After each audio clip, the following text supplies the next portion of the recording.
Hello friends, మధుకరి ఫుడ్స్కి స్వాగతం. ఈరోజు మనం కరివేపాకు పొడి చేసుకుందాం. దానికోసం శనగపప్పు, మినపప్పు, జీలకర్ర, మెంతులు, ధనియాలు, వెల్లుల్లి తీసుకుందాం. దాంతోపాటు ఫ్రెష్గా కడిపెట్టుకున్న కరివేపాకు, ఎండుమిర్చి కూడా తీసుకుందాం.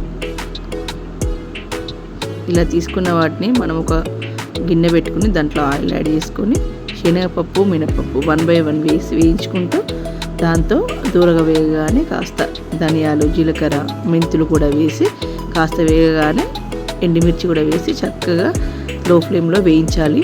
ఇలా వేగిన వాటిని ఒక బౌల్లోకి షిఫ్ట్ చేసుకొని మళ్ళీ అదే బౌల్లోకి కరివేపాకు తీసుకొని దాన్ని కూడా చక్కగా ఫ్రై చేసుకోవాలి.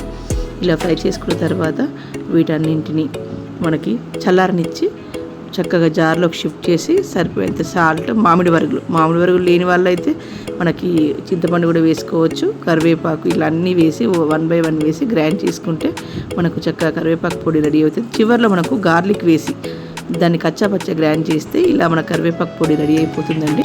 దీన్ని మనం 8 to 10 జార్లోకి షిఫ్ట్ చేసుకుంటే సరిపోతుంది.